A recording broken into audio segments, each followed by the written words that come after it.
Hi, my name is Farida, and I talk to Black and Muslim women about living a life of ease through remote work and travel. I have a special guest with us today. I'm excited to introduce Adam Abdur-Rahman, co founder of RevGrowth.ai, a company that helps B2B businesses grow by engineering go to market systems that generate high quality leads and scale revenue. With a proven track record of helping companies secure hundreds of sales opportunities and scale to seven figures, Adam brings deep insight into building businesses from the ground up. In this interview, he'll share his journey, business wins, and challenges, and offer powerful advice to Black and Muslim women looking to start their own businesses or side hustles. Adam, welcome to Farida's Beautiful Life. Thank you for doing this. It's an honor. It's an honor and a pleasure. Thank you so much. So, what led you to co founding RevGrowth AI? What problems were you trying to solve? Yeah. So my journey is interesting because I didn't intend on building a business off the jump. I was working corporate, so I was in cybersecurity for about 5 to 6 years. Mm. And at the end of my career, I was actually not performing extremely well. So I had a conversation with my manager, and the conversation with my manager, it wasn't the greatest. He gave me some feedback, and I think at the time I had a pretty big ego. I was just like, "What is this guy talking about?" Like that wasn't like the way he was talking to me. So there was some immaturity, interesting enough, starting a business, and I told myself there's immaturity, but also some. I felt something inside of me telling me that I wanted to see what I could do. I wanted to explore what my potential is. So Mm. we had a conversation with a performance manager, and they actually let me go. And this was the Wow, I exact did not same, know that. yeah, this is the exact same day. So for context, I was also doing a car rental business, Yes, I and remember the Turo. yeah, the Turo. So Mm. that was the exact same day that I actually sold my last car as well. So I was literally at Wow. ground zero, and something inside of me just told me that I'm gonna figure it out.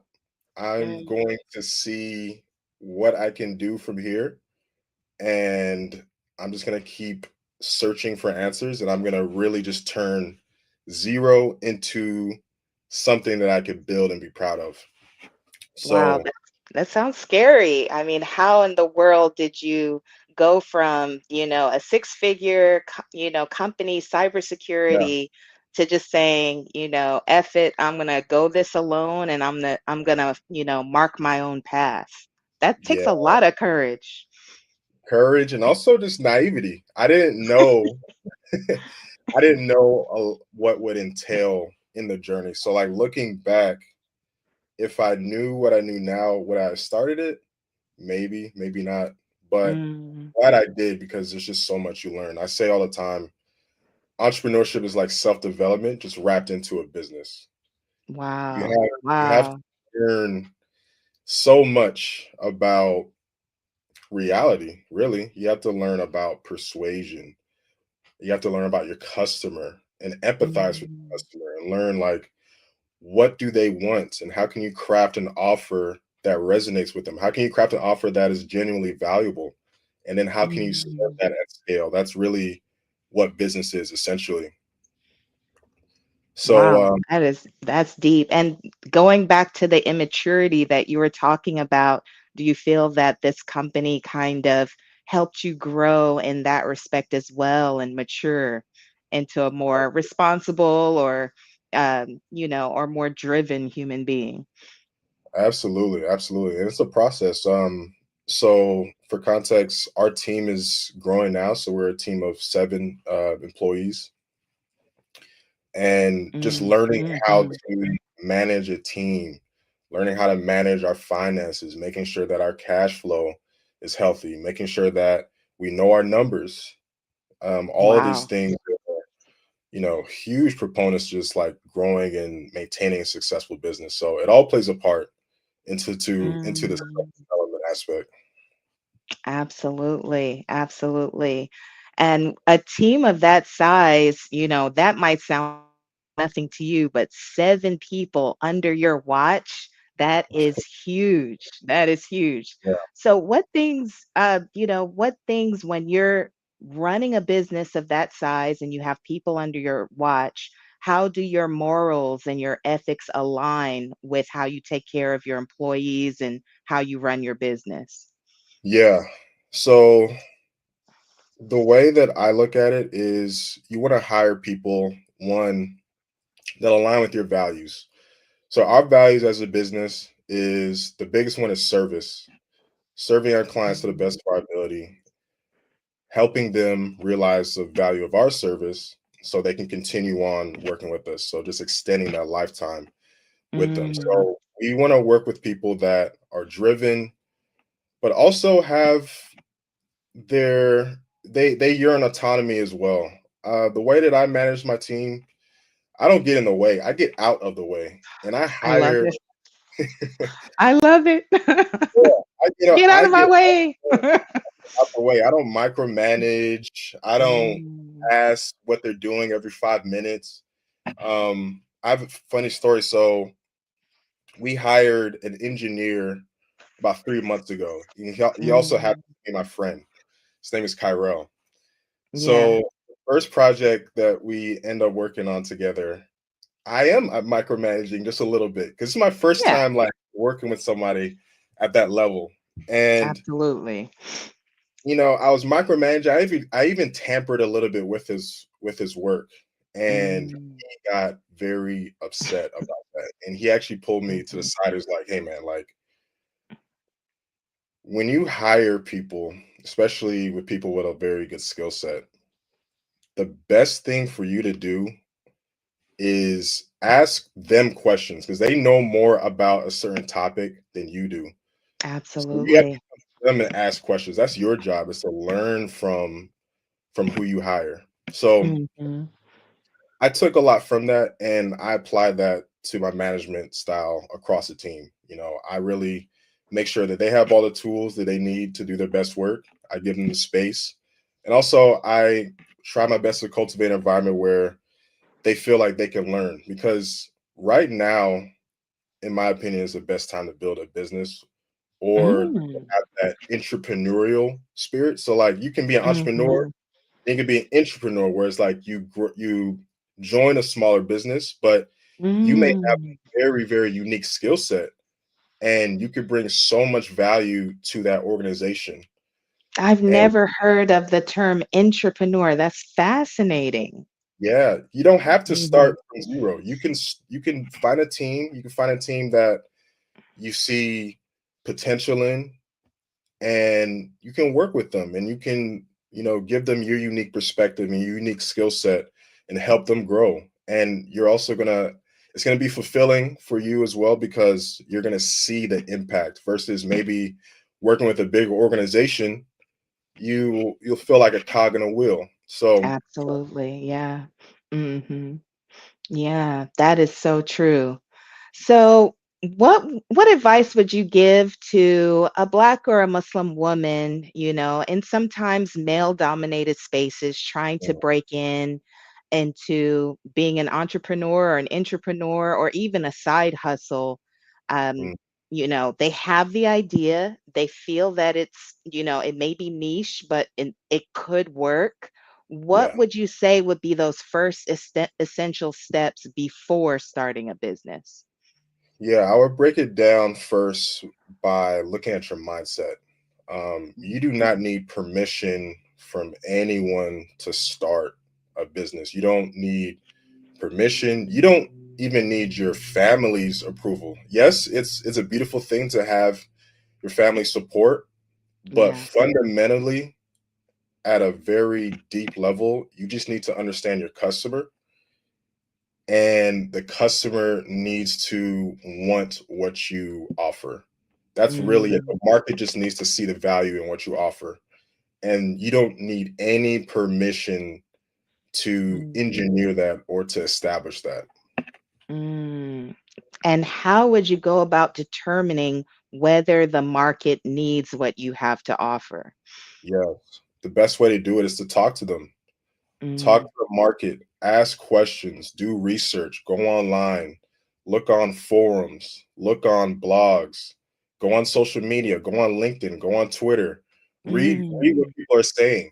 Also, a big misconception is, and I hear this from a lot of entrepreneurs that are starting out, is they may see a business model and mhm. they see the business models, they see other people doing well in it, and they say, well, it looks like it's saturated. There's so many other people doing it. But my Yes. my argument is you want to go into a business model that's saturated because that proves that there's Mm, demand.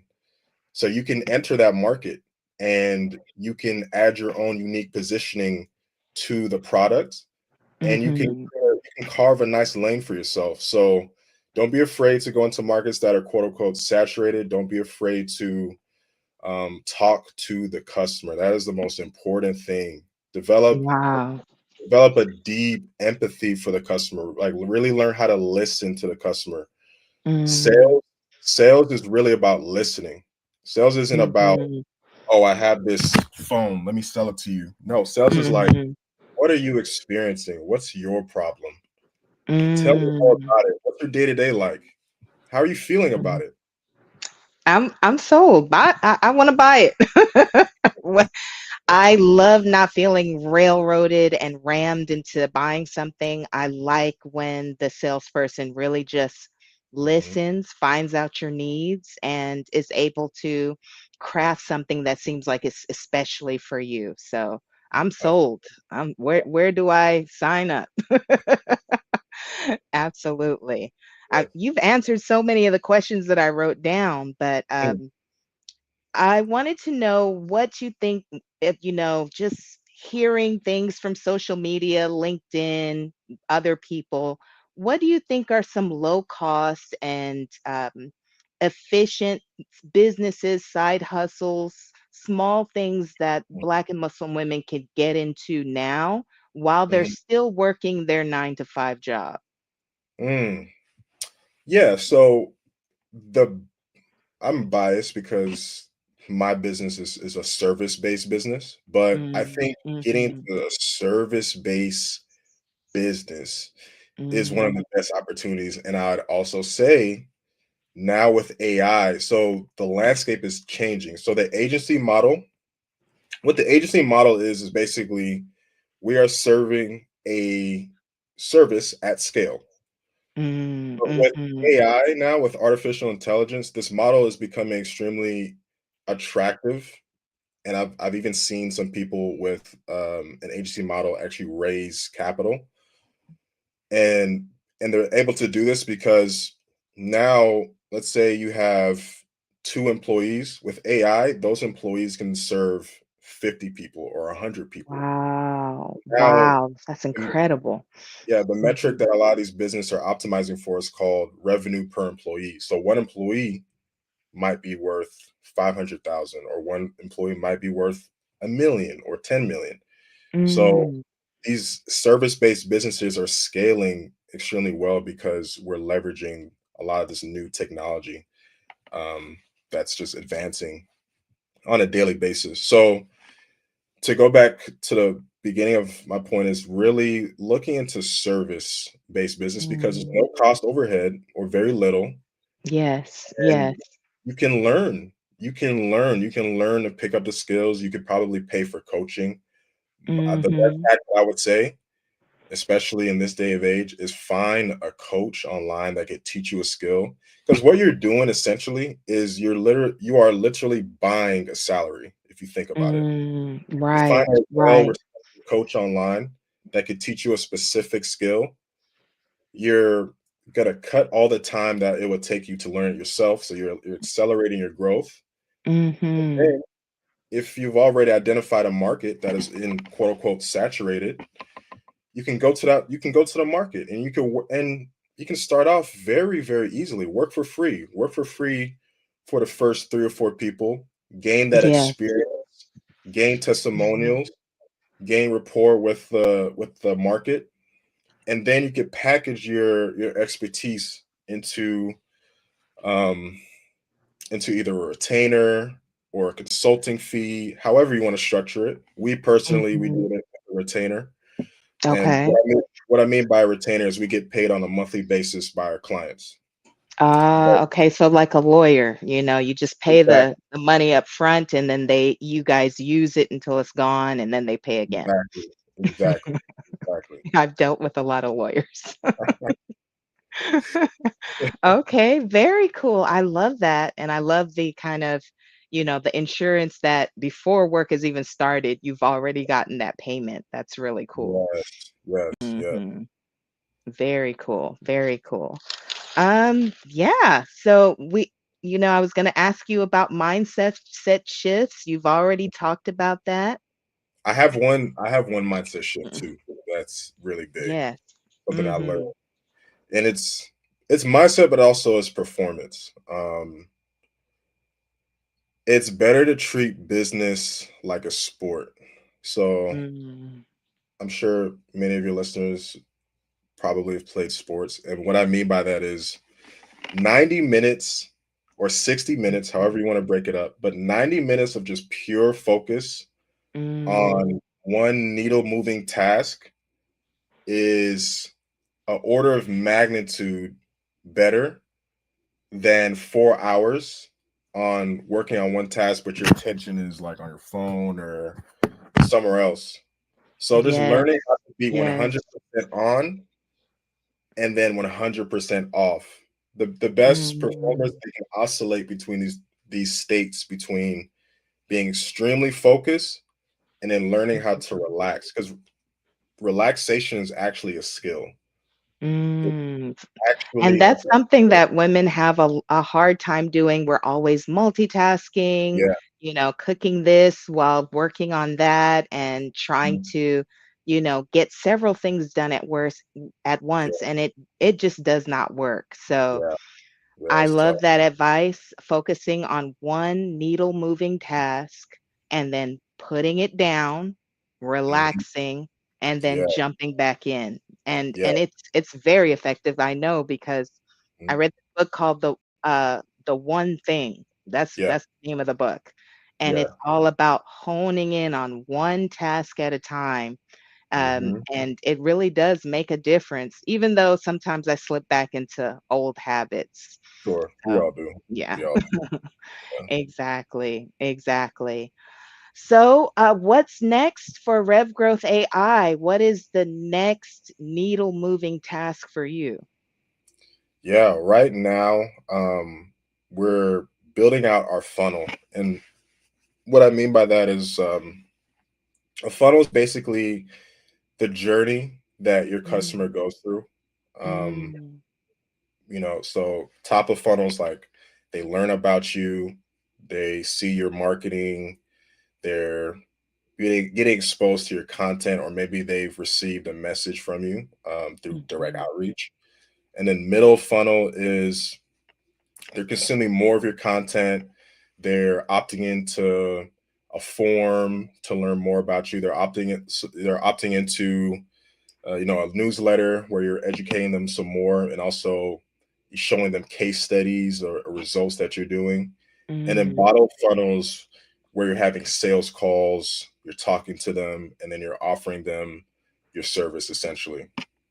So mhm, right now for Q4, our biggest focus is improving our funnel and making sure that it's data driven. So we know exactly what our numbers for top of funnel, how many pieces of content are we posting every week, how good is the content, what's the content that's performing best. So we're treating it almost like mm. a scientific experiment. Yeah, And yeah. then This middle sounds like a funnel, survey almost, like, yeah, Mhm, exactly. And then middle funnel, what we're doing right now is we're offering actually a free campaign to any qualified prospects. Um, and that's been working extremely well. I mean, we started only about 17 days ago, and it's been performing pretty well. So we're very optimistic wow. about that. And Congratulations. That's awesome. yeah, Yeah. appreciate it. And then now it's just you know focusing on bottom of funnel as well. So like getting on more sales calls with these people that, submit an application for a free campaign, seeing if we can work with them after we've done the free campaign so they can actually start working with us on a month by month basis. So just dialing Mhm. that in, but also staying as lean as possible. We don't plan on hiring for a very long time because it goes back into like maximizing what we have with AI. And Yes, yes. um, If one employee can handle 20 to 50 customers, it doesn't make yeah, any sense. exactly, Yeah, exactly. You're yeah. overhiring at that point. Mhm. So And yeah, yeah, my last question is, what do you think, the future holds for B2B businesses, your company, and what do you think some challenges might be in the future? yeah, yeah. I think the future of the agency model is gonna go from more, and we're seeing it like in real time. Like our business is becoming more of like a software development company. Hmm, interesting. Um, yeah, a lot of our processes are pretty close to code. Um, Mm, so I mean that's why we had the software engineer join so he could like oversee and look at what our mhm, processes was and see if we can remove any manual things and just have code do that for us. So I think mhm, that's where the future of this business is. And it's not, I don't, I hope like when people listen to this, it's not something that's should be intimidating or, when people hear like, hey, technology, they kind of feel discouraged because, mhm, I came from mhm. cybersecurity, but I wasn't a developer and I didn't know how to code prior to joining this business. It's just something that I, continuously learn over time. Yes. So yeah, I think the future is just more technology driven, but also expertise, nuance, Mm, taste, taste levels, in your own brand and personality, bringing that to the mhm. market because AI can't replace that. Technology No, can't replace I can't. It really, I mean, look at all the AI slop that's out there now. that. Yeah, it's It terrible. just can't, It's can't terrible. replace taste. You cannot. You cannot. Exactly. So I think that's where Yeah. it's going to go. I think expertise and then just Mhm, AI driven processes is going to be the future of service based mhm. businesses. Wonderful. And you have a wonderful work-life balance because every time I'm in town, you're hanging out, we're eating lunch together, going for walks. I really like the way you keep that work-life balance and you still work extremely hard, Yeah, but you yeah, always have time for family, and I love that. yeah. I try my best. I'll be completely Mhm. transparent. There's a lot of sacrifices that come with entrepreneurship, and there's different routes that you could go. Like some people build a business to support a specific lifestyle. So let's say Mm, you want to start a business on the side to fund your trips or investments, then that's like supporting a lifestyle. And then some people build a business that is their lifestyle. There's like mm, fundamental things that they want to learn through the business. They want to learn how to engineer a good product. They want to learn persuasion. They want to learn how to build a great team and compose a great team. So there's different routes. Personally, I have a lot of questions just about life in general. I feel like business was just a great vehicle for that. But interesting. yeah, Mhm. but doing that, there's a lot of sacrifices, you know, that goes with it. Mhm. So Mhm. try my Still best. still finding that balance as we all are, but, at least you are, you're at the steering wheel, steering your life and, if that means sacrifices for now and payoff later, like I always say, you know, you're you're at that hustle and grind mode and you won't be there forever. At some point, it's going to, your role in your company is obviously going to change a little bit and as Mhm. well as your time availability. So Yes. what do you think about that kind of easing off the wheel as the years go forward? Yeah, I see it. I see it. Even just with hiring like certain team Mhm, members that are very like just A type personalities, like that they take a lot off your plate. mhm. So Yeah, I Yes. definitely see. Mhm. I love the game right now. I love, I you know know, you do. I see that your face is glowing right now. yeah, but Mhm. yes, definitely down the line, open to what life, reveals to me, and Mhm. just Yes. accepting it. Well, I love to see it. I'm so grateful that you came and talked to our ladies here because sometimes we have ideas, but we are so caught up in so many different things going on in our personal lives, work, children, going back to school, that we kind of put our dreams and aspirations on the back burner. So, thank you for giving us these, words of advice. And my main takeaway, because I have an idea, okay, brother? I have an idea Yeah. of how to, leverage my, over 20 years in education and, start a side hustle from that. But I write it on paper and then I get distracted with other things. Yeah. But your advice of finding a coach who has done it and Hmm. basically paying for the job, as you said, that's worth $1 million right there. That piece of advice, that I will execute that, inshallah. Inshallah. Absolutely. Yeah. Yeah. Hit me up Mhm. whenever. You I know. will. I will. I definitely will. All right. Thank you so much for joining us. And for everyone that was listening, please comment, like, subscribe, and I'll see you in the next one. It's an honor. Salam. Salam.